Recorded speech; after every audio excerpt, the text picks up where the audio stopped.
बिस्मिल्लाहिर्रहमानिर्रहीम। अजीज़ तालिबात, अस्सलामु अलैकुम वरहमतुल्लाहि वबरकातुहू। कुछ दिनों से हम पढ़ते आए हैं मसनवी की खुसूसियात, उर्दू मसनवी की तारीफ और इसका इर्तिका। तो आज जो आपके दरसी किताब में मसनवी है उसका मौजू है दास्तान हालत तबाह करने माँ बाप की शहजादी के गायब होने पर। इसको लिखा है मीर हसन ने। तो मीर हसन की का आज मुख्तसर तारुफ आपको कराएंगे, यानी शायर का तारुफ। मीर हसन का असल नाम गुलाम हसन है। हसन तखल्लुस करते हैं। इनकी पैदाइश 1736 ईस्वी में दिल्ली में हुई। उन्होंने इब्तिदाई तालीम अपने वालिद मीर ज़ाहिक से हासिल की। अपनी शेर गोई की इब्तिदा उन्होंने फारसी शायरी से की। उनके अजदाद शाहजहां के ज़माने में हेरात से आकर दिल्ली में आबाद हुई।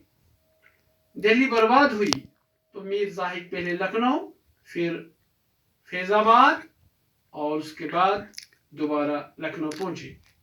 मीर गुलाम हसन भी हमरा थे।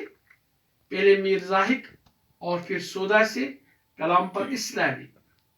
मीर हसन की दो अहम तसानीफ हैं, एक कुलियात मीर हसन और दूसरी तज़किरे शुअराए उर्दू। मीर हसन सिर्फ 50 साल जिंदा रहे और 1786 ईस्वी में इस जहां से कूच कर गए।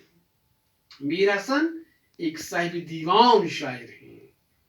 इनके दीवान में गजलें तरकीबबंद, मखमस, मरसिया, वासूखत, मसलस, कसीदा, रुबाई, गरज हर सनफ शायर मौजूद है।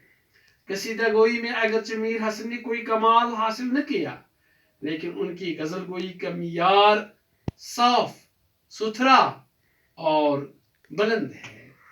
मसनवी निगारी मीर हसन का खास मैदान है। उन्होंने तकरीबन 1 दर्जन मसनवियाँ लिखी हैं। यानी मीर हसन साहब ने 1 दर्जन मसनवियाँ लिखी है।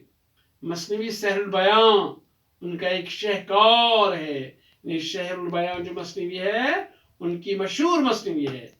ये मसनवी अपनी बेशुमार खूबियों की वजह से अपना कोई जवाब नहीं रखती। इस मसनवी में शहजादा बेनज़ीर और शहजादी बदर मुनीर की दास्तान मोहब्बत है। मसनवी सहरुल बयान का सन तस्नीफ 1784-85 के दरमियान तस्लीम किया जाता है।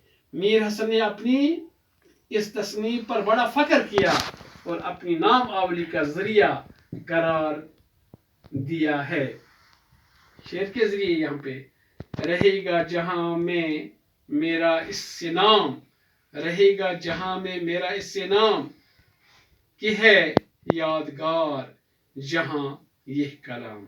यानी जो आप अपनी दरसी किताब में मसनवी के कुछ हिस्से पढ़ने जा रहे हैं, इनको चुना गया है। हाँ, इसकी मसनवी सहरुल बयां से। इस मसनवी में शहजादा बेनज़ीर और शहजादी बदर मुनीर की दास्तान मोहब्बत की झलक है। तो उसी से ये मुंतखब अशार लिए गए हैं।